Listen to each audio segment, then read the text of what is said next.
Hang Seng is completely flat. The Taiwan index is also down. Issue opens today, closes on Friday. Price band 475 to 500 rupees. 43,450. And if that breaks, I think that opens up a fresh leg down. It's flat with a bit of a negative bias. The Nifty is holding on to the 19,770 mark. Going ahead, I really don't see much concern with the market. If you look at our revenues 10 years ago, the majority of services that we were responsible for. Price band is around 133 to 140 rupees per share. The IPO size is between 1,067 to 1,092 crores. The PE has come down from about 24 times to about 20 times currently. Going forward, we're going to use around 75% of the capacity what we have. But IT stocks have done very well. So despite that, it continues its up move. So, we do our allocation of capital at the best possible way. The working capital is also, tightly controlled. Winning in uncertain times aptly captures the long-standing quest of humanity. The Pulsar in its new avatar is doing really well. Effectively, OpenAI has reached an in-principle agreement for Sam to return as CEO. It's a 35-point downtick on the Nifty right now. We have seen some recovery from the lows.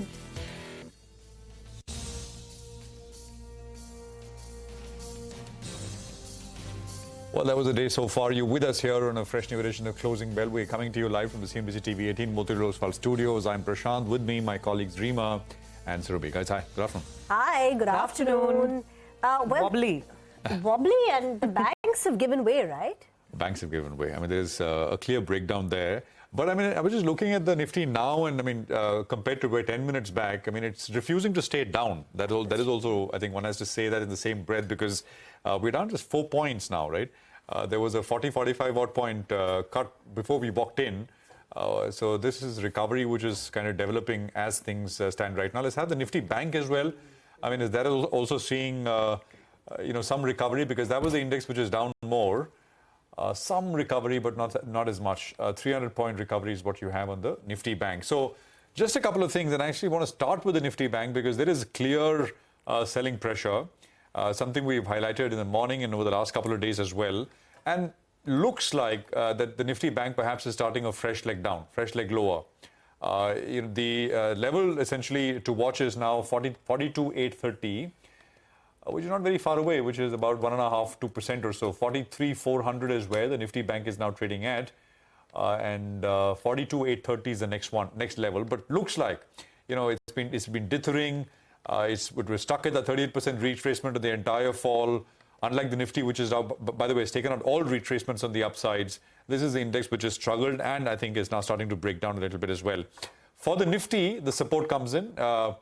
At the 40-hour exponential average, which stands at 19,700. That's the closest because the markets had a bit of a gap-up move.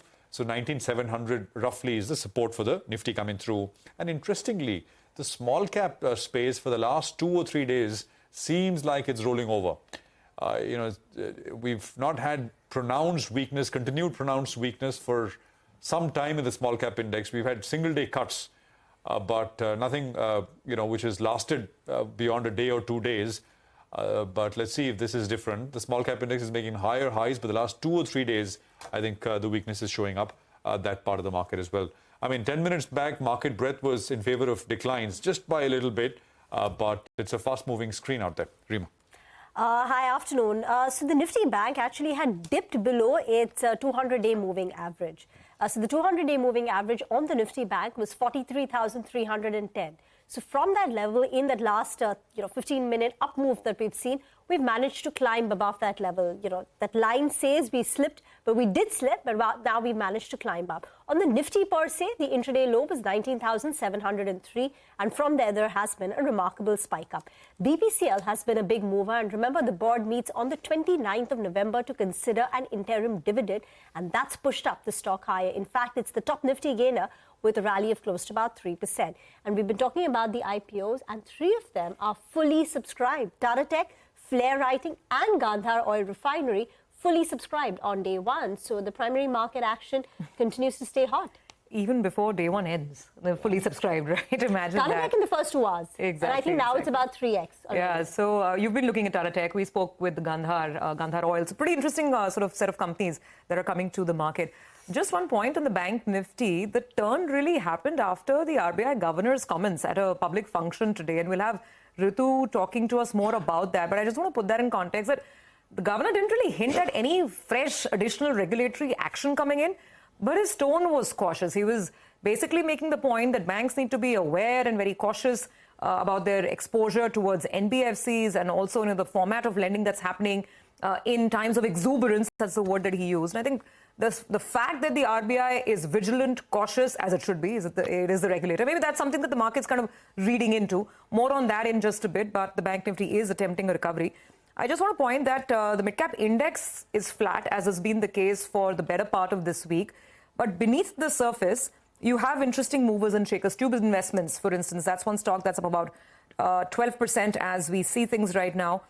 You have CG Power. Imagine, I mean, a company utters the word semiconductor. They're looking at getting into some sort of semiconductor assembly. And the market has completely bid up. Circuit on CG Power. Also, more on this coming up on the show. So those are some of the big names that are standing tall, standing out. Then you have some movers here and there from the PSUs like Power Grid, NMDC, BHEL, NHPC as well. So some of these PSUs are still getting a little bit of incremental pricing action. Otherwise, at the index level, things are a little quiet even in the mid-cap market. So let's get started and tell you first up the trades that you can consider for the last 1 hour. We have Mitesh with us as always. Mitesh, good afternoon. So what is your reading looking at today's volatility and what's the advice? Good afternoon, Surabhi. I think the Nifty will remain volatile and choppy between 19,870, 19,650. But in case we don't break down in the next 3-4 days, then I think there could be an attempt to break on the upside. So I think, the idea is to look at 19,650, 620 as some kind of an entry point. If not for the index aggressively, then at least, you can buy some call options and even take some long position on stock side. And about 19,870, then I think good chance that we are heading towards 20,000, 20,050. But I think it still might take a few more days before this happens. And predominantly also because of the fact that the Bank Nifty is still negative, which means that it will kind of hinder the Nifty's movement on the upside. Having said that, I have one buy and one sell call right now. Voltas is reversing after a correction. So that's a buy with a stop just below levels of 835 for targets of 870. And Adani Ports has, started breaking below its key short-term averages. It could see more pressure. So sell here with the stop just above levels of 806. Look for targets of 760. Okay, that's, trading ideas coming through. Mitesh, stay with us. We'll come back to you for more because, as we've been saying, it's a fast-changing screen. CG Power is surging 20% in trade after the company is basically, filed an application with the IT ministry seeking approval to set up a OSAT facility in India. I think Upasana is here to take us through the details on this one. Upasana, take it away. CG Power is a stock that remains in focus today, soaring high in trade as the company files an application with IT Ministry seeking approval to set up outsourced semiconductor assembly and test facility in India. The company has filed an application for subsidy for the said project, and company proposes to implement the same as a joint venture partnership with technology providers, which is still under discussion. Well, the estimated investment for a period of 5 years is about $179 million, which is expected to be funded by a mix of equity contribution by joint venture partners and a mix of debt. So that's the reason the stock remains in focus today. Prakash, that's the news on CG Power, but you want to decode it to us? What exactly is OSAT and what does it do to CG Power? Why is the street so excited? Good afternoon, Rima. So, the market is absolutely hungry for new themes, new ideas, and there's nothing better or more compelling than semiconductors, even if it's just something which is related to testing and assembling and not manufacture. Of course, we are far away in terms of technology prowess and capabilities to do anything serious about the manufacturing part. The fab part is not something which we would look at. But sometime back, if you recall, the Ministry of Information Technology had actually given out a very clear roadmap that this is what we are looking at, especially those coinciding with Prime Minister Modi's visit to the US. There will be a lot of testing facility that we could do. We have the right talent, we have the right capabilities. And what they're setting aside, 1,500 crores worth of investment over the next few years is not something which will create a great entry barrier. In fact, what will happen is you will see a lot of businesses wanting to get into this. And there are lots of global players who would want India to be the base for this in the future. So this is just the beginning of a series of such announcements. I don't think we should get so excited just because somebody's announced this. We still don't know the partners. We don't know the equity structure. It's just the theme that CG Power is venturing into. How much of their optionality converts into revenue and all, it's still a little bit of a black box. So I think it's a bit of an excitement. The FOMO gets you into all of these things. And that's what the market's demonstrating. Any new thing that sounds promising, sounds futuristic, it just gets lapped up. Oh, absolutely. It's I guess it's always been a buy now, think later market, right? Last couple of months at least. And that's exactly what CG Power seems to be demonstrating. Because we don't have numbers, we don't have exact structures, as Prakash is saying, or financials or revenue implications. But it has the word semiconductor in it, Prakash, right? It seems that's enough for the market. That's the magic word. Okay. True. All right. Let's move on to the next big story that we're tracking for you here.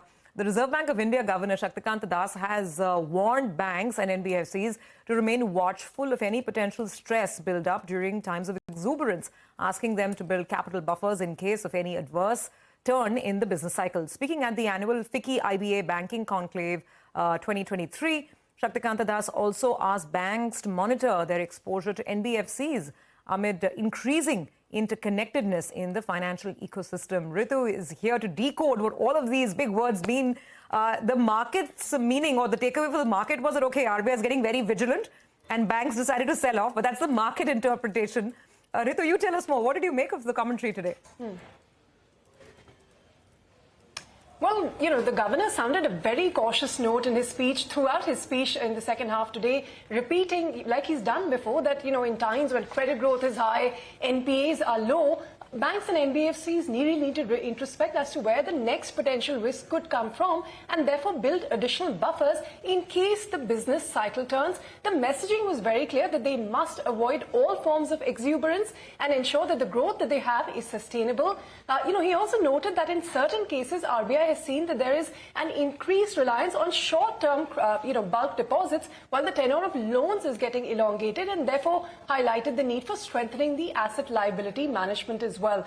Now, though banks are well capitalized, the governor said they should constantly evaluate their exposure to NBFCs because of the increasing interconnectedness between the two, which points to some kind of contagion risk possibility. And therefore, he asked NBFCs in turn to reduce their over-dependence on bank funding as well. Now, the governor has also highlighted that, in the case of NBFC MFIs, microfinance lenders should remember that they're catering to the marginalized clientele and therefore not charge very high rates. And he highlighted that in some cases, RBI has seen that lenders have been enjoying relatively higher margins as well. Now, importantly, he's warned banks and NBFCs of relying solely on model-based lending through analytics, especially when it comes to their collaboration with fintechs, which largely rely on data for lending. Now, he said these algorithms, they need to be retested periodically and recalibrated, and ask the lenders to be watchful of any undue risk build-up because there could be information gaps in these models.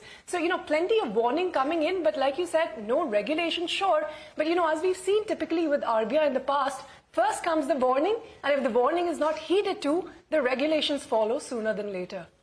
Oh, yes, Ritu, absolutely. We've seen exactly that play out with the unsecured lending and the credit card bit, right? I think that's why the market listened very carefully today, and we got that immediate stock reaction. Thanks very much for the highlights. Prakash, your thoughts? Banks? I think this came too close to the last changes that regulation that the RBI announced related to unsecured loans, as you mentioned rightly. And I think the market's probably fearing that there's something else that's probably going to come, which could be slightly inhibiting. But, remember all of this, and the RBI governor is one, person who's always walked the talk and done things to strengthen the system. It has never been anything about finding gaps and just complaining about it. So my sense is whatever the outcome is, it'll always end up being positive, maybe not in the immediate short term, but in the near term and the medium term. So from that perspective, we are, and by the way, there were lots of comments in that speech, which I also got to listen to. And they were very positive. In fact, he sounded quite positive on so many things, on the way growth is happening and the way core inflation has been moderating. So net, I think it was a very positive thing. It's just that the mood of the market towards the sector is a little bit cautious or circumspect.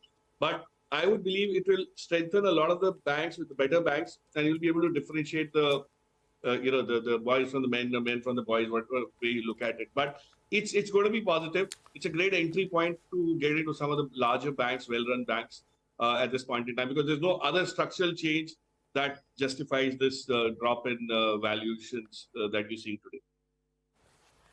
Prakash, thank you for that. Do stay on. We need to slip into a very short break. On the other side, we'll invite Siddharth Bhaiya, Managing Director and Fund Manager at Equitas Consulting, on the other side.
Welcome back. In the green now and above 19,800. Now, this is a good 100-point recovery from the day's low. The mid-cap index, too, is back in the green, a gain of about 0.2%. The Nifty Bank is quickly trimming some of its losses, though it's still nursing a cut of nearly about 0.5%. Ultratech Cement has moved higher. IT names like HCL Tech and Infosys have seen a spike up. ITC is up close to about 0.7%. But railway stocks, railway and defense stocks are on our radar. Vivek is here with the latest from that space. Vivek. Well, that's right. Look out for both railway stocks, and important triggers developing over there, as well as defense companies. But first, let's have a look at, railway stocks and, what exactly transpired over there. The Indian Railways, a couple of days ago has floated a tender, and this tender is for 10,000 modern wagons as well as brake vans. Now, the delivery timeline of these wagons, will be spread over a period of 7 years, and the bid due date is December 15, 2023. So by December 15th, you will know, who is the winning bidder as far as this particular wagon order is concerned. The potential size of this particular wagon order is close to 4,500 crore. So it's a significant order when, in case, any of the Indian listed wagon makers actually are the lowest bidders over here.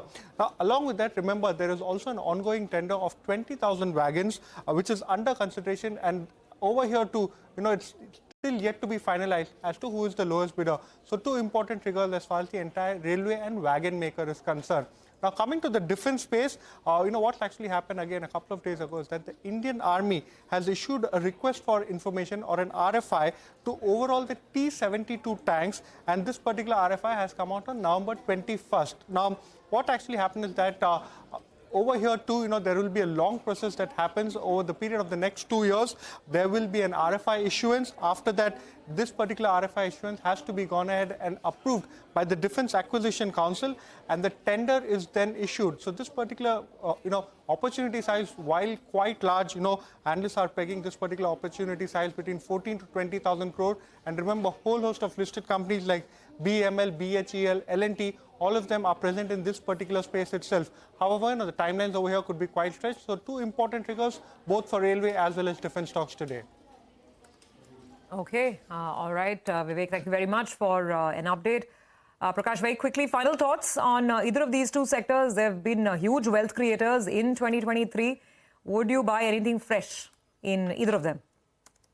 So what it does is, these kind of triggers tend to make you believe that even with these valuations, I don't think there would be any disappointment, because the kind of PEG ratios start looking very healthy. So that's the key thing. If you're talking about 4,500 crores going to wagon companies, and in the listed space, there's just about 3.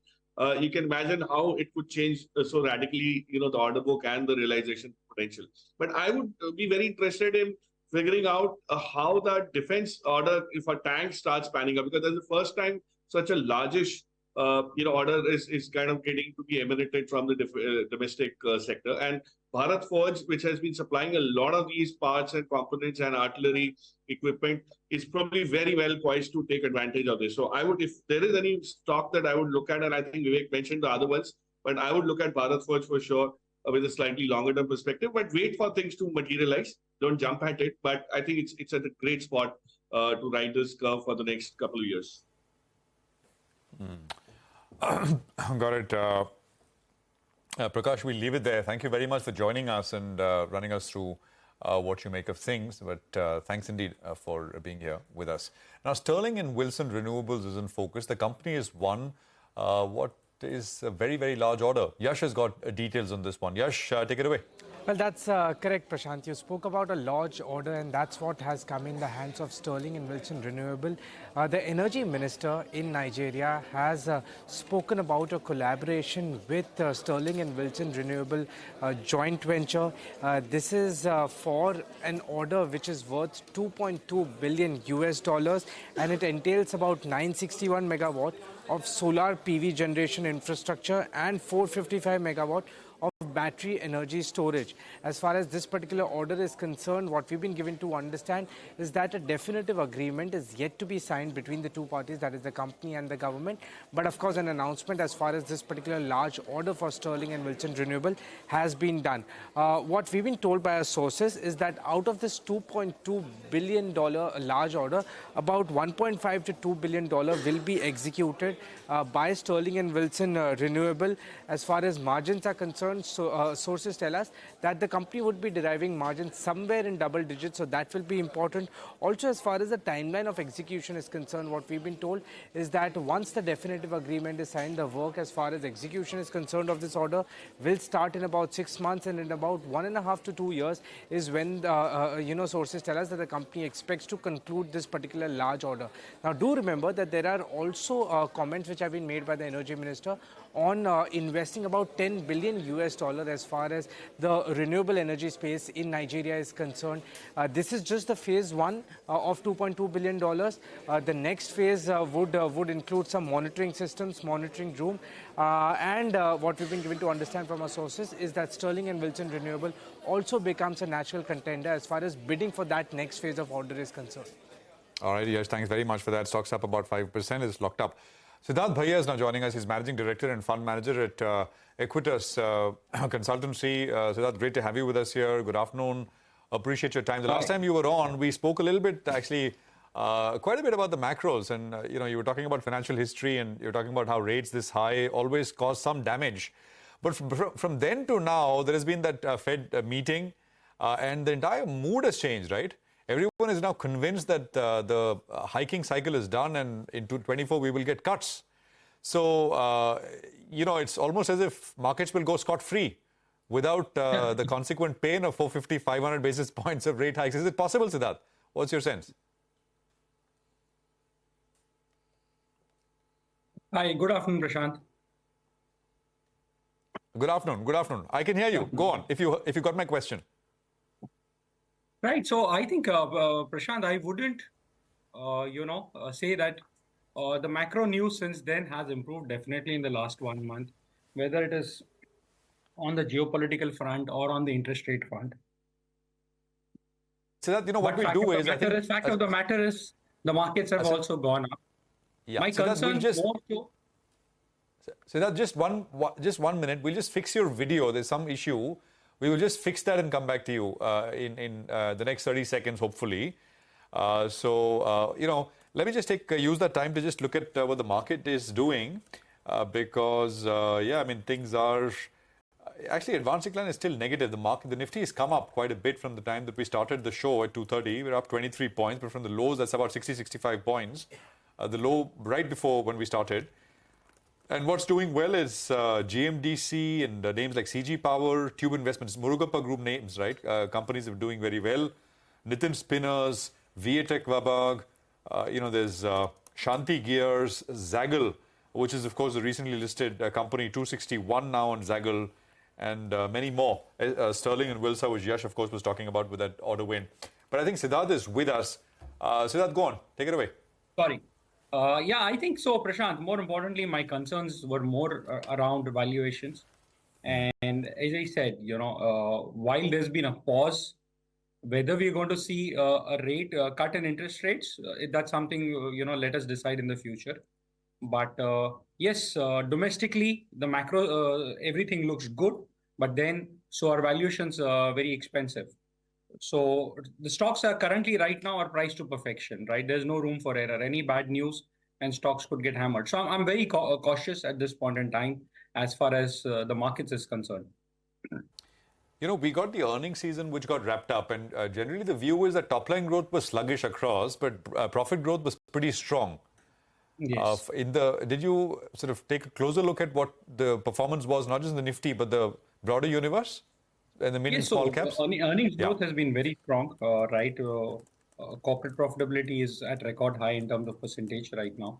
So yes, I think the earnings growth was good. But then look at where the markets have gone. The small cap index is up nearly 35-36% over the last 6 months, right? And I don't think so. Earnings have kind of grown at 35-36%. So you're seeing massive P-rating across the board. And that is what honestly concerns me. Siddharth, in our last conversations, you did indicate that you've added financials for the first time in the last 1 year. Yes. What have you made of the recent moves by Reserve Bank of India? First the warning, then the tightening of screws on unsecured retail lending. How much is it going to hurt growth, margins? And therefore, does it change your assessment or the kind of expected return from financials in the next 12 months? So, Rima, to be honest with you, we had taken exposure more to the B2B lenders rather than the retail lenders, right? Okay. And but the fact of the matter is, some of the large cap banks have now actually started are looking very attractive, right? HDFC Bank at 15, 16 times earnings, or even ICICI Bank at less than 15 times forward earnings looks very, very attractive. So I think, and even if you look at it, the Bank Nifty over the last 6 months has kind of delivered negative returns, whereas the small cap and the mid cap index has delivered 34-35%. So the overvaluation that was there on the banking stocks to a large extent has got corrected. And I feel they probably represent value at this point in time, particularly the large cap private sector banks. Siddharth, hi, good afternoon. I guess that was the easier part of Rima's question. I guess the trickier thing is, looking at NBFCs, because A, they're very diverse, lending to very different segments. There are new IPOs coming in the market. We were speaking to the FedFina management this morning. And then there's all of this, heightened caution that the governor keeps, giving out. Again, he said that banks need to look at the lending they're doing to NBFCs. Again, he reiterated that point even today. Now, are you looking at NBFCs at all? If yes, then how are you filtering out stocks? Definitely not. See, I'll be very honest with you. For a majority of their, it's only the kind of P rating we have seen for NBFCs over the last 7 to 8 years. Typically, historically, most of these NBFCs used to quote at 0.5 to less than one time book value. Today, and at the peak in 2020, most of them started quoting at 8-9 times price to book. So we are away from that. It doesn't fit within our valuation range. Most of the lending that they do is unsecured lending, which is high risk lending. According to me, it works very well when the economy is doing well. But unsecured loans and lending to microfinance, or what is microfinance in a bull market is subprime in a bear market. So we'll stay away from that sector for sure. Not at these valuations. Maybe sometime in the future we might have a look at them.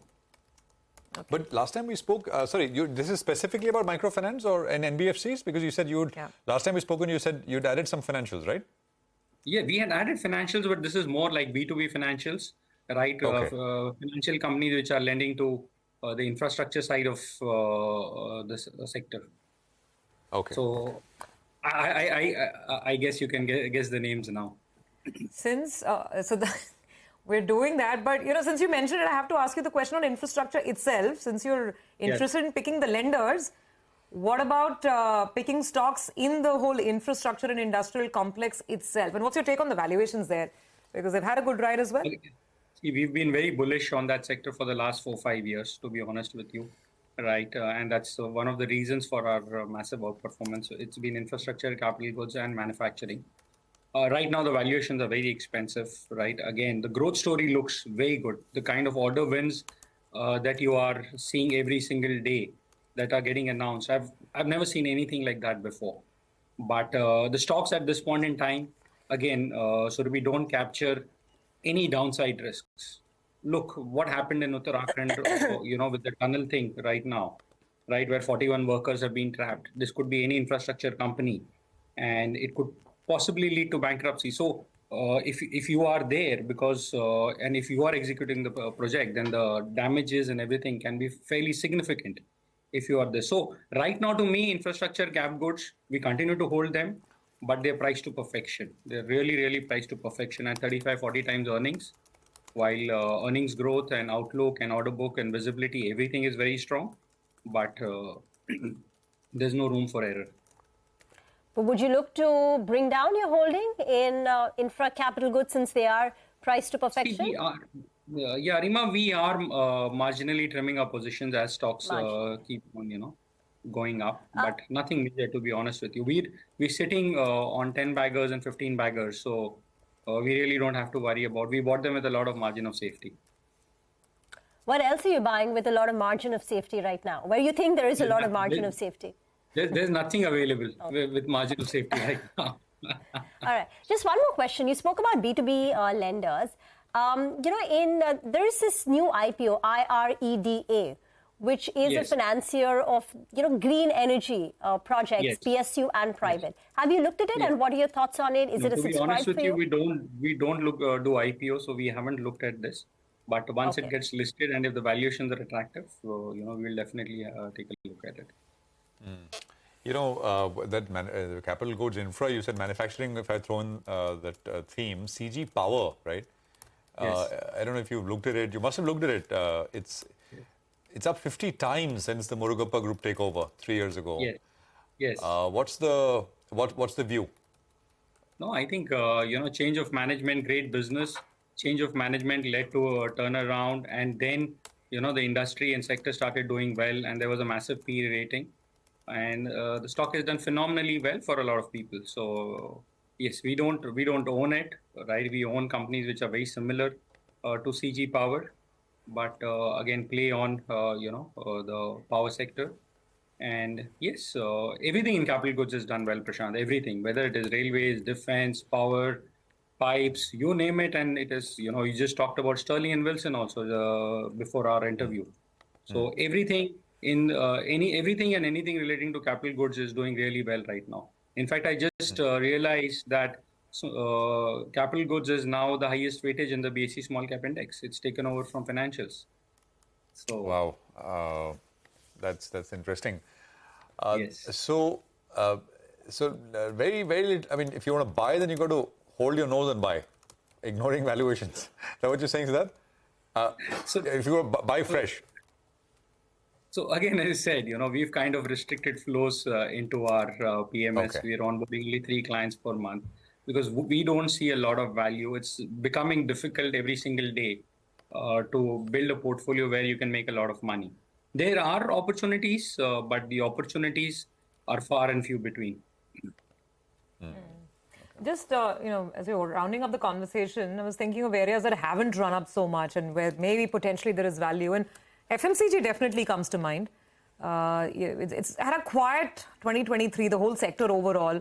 Of course, you can argue that even volumes and earnings have been just about okay, just about pedestrian.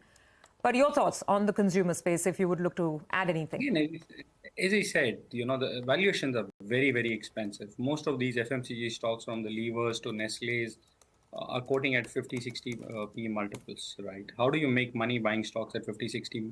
And where the growth is not justified, there's at best they're having high single-digit growth, volume growth.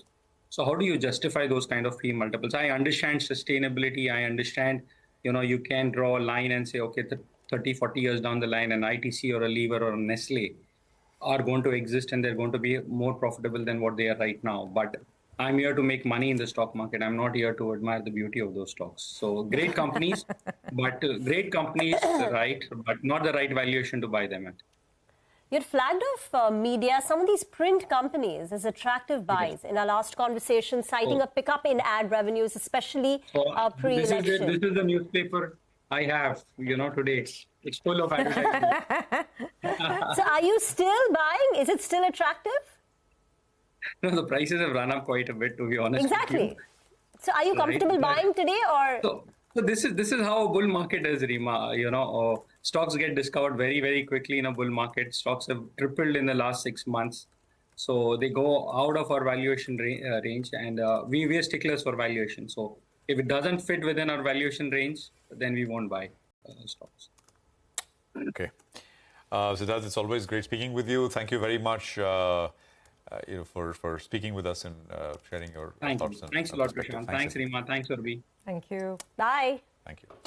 Okay, we'll take a quick commercial break here. As always, we'll come back with what's happening in dealing rooms and what Nimish is able to get in terms of the buzz out there. Stay tuned. Coming up.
Welcome back. You're with us on Closing Bell. As always, it is time for our special segment, D-Street Chatter. Nimesh is joining in with all the buzz.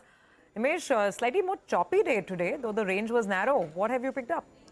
Yes, sir. While markets have recovered from the day's low, but still it's been very range-bound. And again, 19,800, 19,850 is acting as a very strong resistance on the upside. That's been the feedback for the last many days. Watch out for that level on the upside.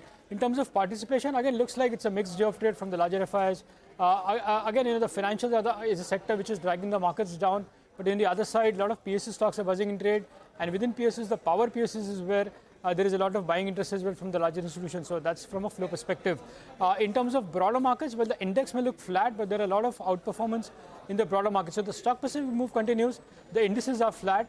But I understand from a flow perspective, it's a mixed day with financials continue to drag. Absolutely. I guess all the chatter might be about these new IPOs. But anyway, I mean, even when it comes to the listed space, anything specific you're picking up today, Nimesh? Well, as I said, there is a lot of action in the stock-specific stocks. So I'll start with my first name, which is EID Parry. That stock is marginally under pressure today, but there is a large block, nearly 2.5% equity, got changed hands. I understand the promoter entity was a seller, but this is all part of the family settlement. We saw this happening in case of Tube Investments as well in the past. So there was a 90-day period where they had to do the settlements within the Murugappa group. So as part of that settlement, there was a promoter seller in EID Parry, and I understand some domestic mutual funds were on the buy side. So the disclosures will be important there. The second stock is DB Realty. Even in DB Realty, there was a large block, nearly 37-40 lakh shares got changed hands. I understand this is a last block from the promoter entity. And again, there are some large HNI investors are buyer in today's block. For DB Realty, the next figure to watch would be the capital infusion from the promoters to make this a debt-free company. So that's something to watch out for.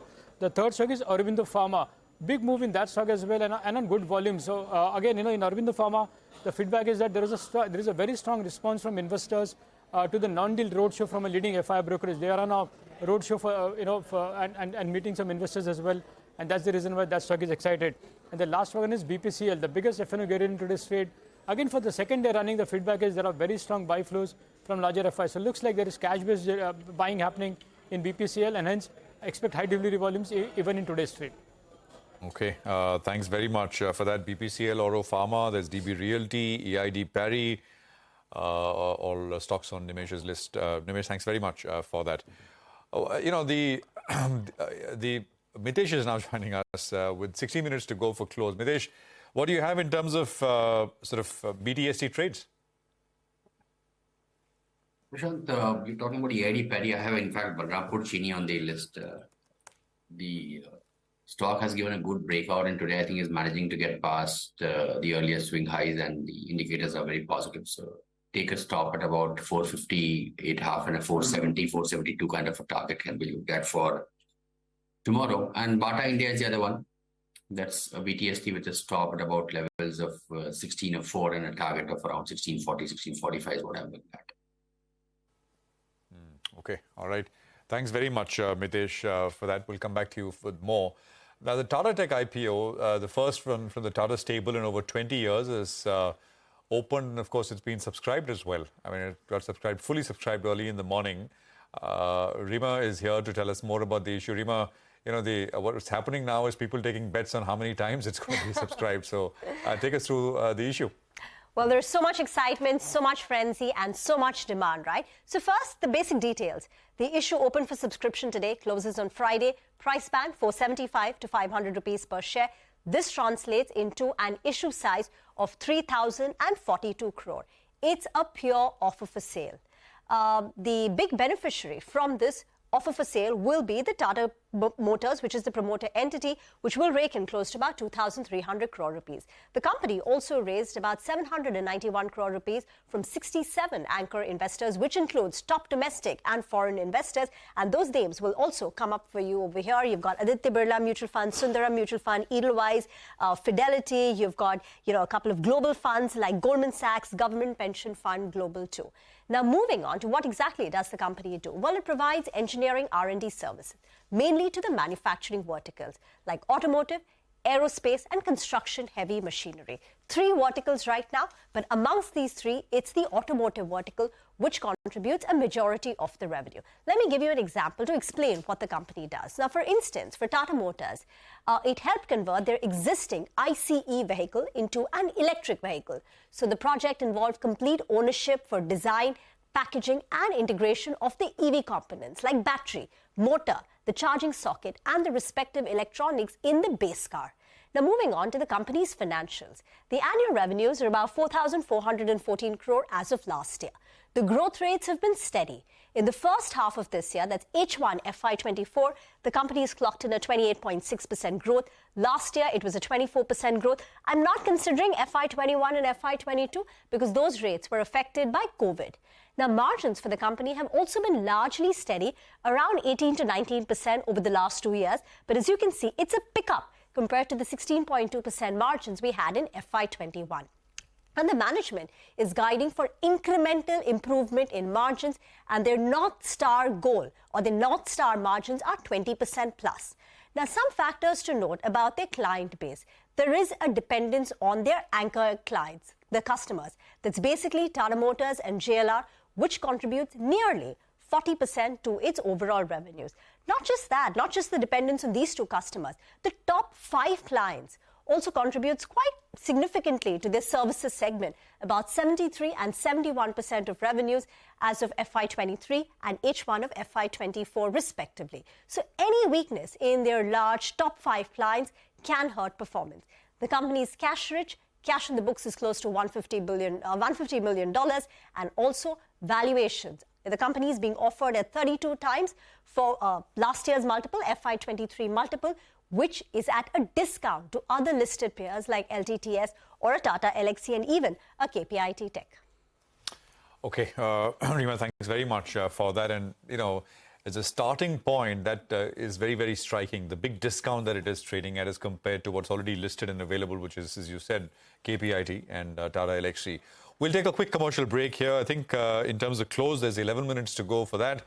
We are back. Nifty's up about 20-25 points or so. Coming back in just a bit.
Okay, welcome back. The market is doing okay, and we are up about, I think, 20 points, 27, 28 points or so in terms of trade right now. We're at 19,812 levels. Sudeep Badapandya is with us to take some questions on what he's making of things.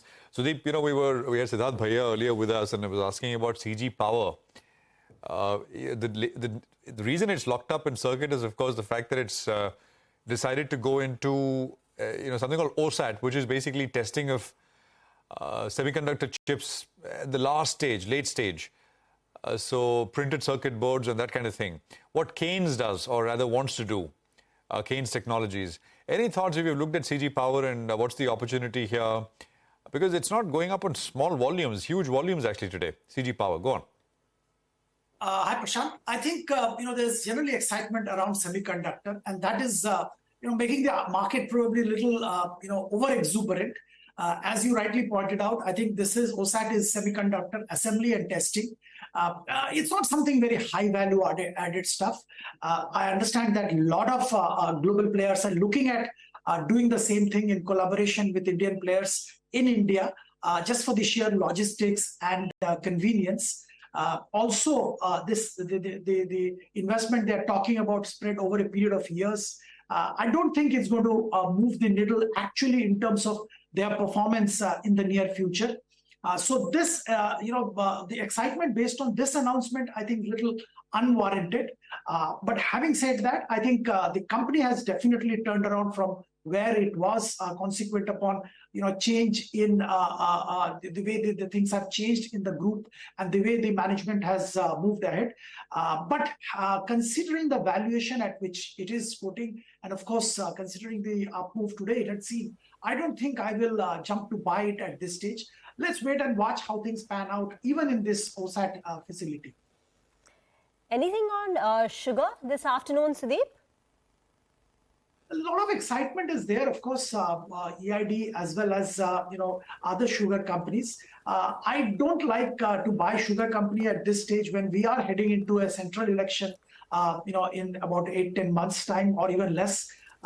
We know this is a very, very politically sensitive commodity. There are multiple layers, and the farmers are also involved. So it will be very, very tightly regulated and monitored so that sugar prices don't go up. So at this stage, I think, buying the sugar mills may not be advisable. Fundamentally, things have changed with ethanol blending, getting a higher share and all that. That structurally helps the sugar mills going forward. But at this stage, I think I will refrain from buying. Okay, we'll refrain from buying. Just a quick word on some of the other names as well, which are doing very well. New India Assurance, for example, was started up about 3%. It's up 8% now. So there is a lot of movement here. Carborundum Universal, Shanti Gears is up. Shanti Gears is up some 18-19%. Wow. So these are small cap names, but they've done so well through the course of this year, and that continues today as well. Solar Wilson, of course, is another one. Any thoughts, by the way, Sudeep, on Solar Wilson? It's the right sector. It's got, of course, Reliance parentage. We reported they've backed a joint venture, but majority of the work will come to Solar Wilson. Almost a $2 billion plus contract in Nigeria. Any thoughts? I think this is a fantastic development for the company. And if you get to see the details of the contract, I think this will be a double-digit margin and will be completely executed within the next 1.5 to 2 years. So I think this is something which is very visible. It is not something which is far out. So I think definitely helps the company, definitely helps the financials and the margin profile of the company. So yes, it's a significantly positive thing. As far as we are concerned, if somebody has a slightly longer term horizon, it is definitely worth buying Sterling Wilson. Okay, I think I misspoke. I said Solar Wilson, Sterling Wilson. All right, Titan, Sudeep, yesterday it crossed that 3 lakh crore market capitalization. Today it's added on some more heft. And I was just looking, over the last 20 years, Titan's CAGR return is 38%. and it's been the best performing Tata stock over the last 20 years. So Titan has given a CAGR of 38%. It's followed by Tata Elxsi at 30% and then Trent at 27%. This is over a 20-year period. So there have been many compounders in the Tata group, but it's Titan which is shining the brightest amongst them. So the question is, at these levels, Titan is always attractive when there is a dip, right? You see it fall 10%, go out and buy. But at current levels of above 3,400 lifetime high levels, would you go out and buy Titan? Yes, I will do that if it's a long-term buy for the portfolio purposes, definitely. I think what fundamentally has changed, you rightly said the jewelry piece is shining, the gold and jewelry piece. And of course, the marriage season and whatnot. So this will continue. But what has changed also in the recent past is the other businesses have started really performing well. And there is definitely visibility of these also contributing in a significant manner over a period of time. Now look at the watches part of it. I think, again, and if you look at some of the other listed watch company like an Ethos, the kind of valuation Ethos is commanding, the kind of business they are doing, I think they have the potential of doing the same thing in Titan, inside Titan. Look at the Sai Silks. It got listed recently, and there was some excitement, and the valuation it got listed. Now they have Taneria, which has started picking up and showing good trend. Also, the the eyewear part, we are talking about a lot of listings in that space. Lenskart is talking about listing, so there will be excitement in that piece as well. So the multiple other businesses of Titan, other than the jewelry part, also is coming in limelight, and that should propel the shares also going forward. All right, Sudeep, we'll leave it there. Thank you for joining us and running us through what you're making of things. Appreciate your time here on CNBC as always. Just to wrap up things, I mean, I don't know what to make of the day today because it was really swinging up, down, all over the place, and we finally end with a small 30-odd point gain. The Nifty Bank will end off the lows as well, 0.5% lower though. So that's a cut of about 234 points. The low was 43,230. We ended 43,460. So there's a solid 200-point recovery from the day's low. The small cap index never really recovered. We ended the lowest point of the small cap index. It's down about 1.25%, and the mid cap index was actually absolutely flat. Actually slightly higher by close, 1/3% higher on the mid cap index is what we had. Market breadth, wow, on my screen at least 1,206 stocks higher, 1,206 stocks lower. So this is, to the last stock, 1:1 in terms of advanced decline ratio as well. Prima. Well, banks took the brunt of the selling pressure today. IndusInd Bank, Kotak Mahindra Bank were the top two Nifty losers. IndusInd Bank down 2%, while Kotak Mahindra Bank down 1.25%, with the Nifty Bank itself lower by more than 200 points. On the gainers list, BPCL ahead of the interim dividend announcement on the 29th of this month. BPCL rallied 3.5%, the top Nifty gainer. Other than that, you had two-wheeler names like Bajaj Auto, Hero MotoCorp climbing 1.5%. Cipla did well today along with that Apollo Hospital. And you had some green on the screen for Infosys, which particularly moved up in the last 1 hour of trade. Ending the day above 19,800, a gain of close to about 30 points. But we wrap up in closing bell. Don't go anywhere. Our special offering, Financial Quotient, comes up next.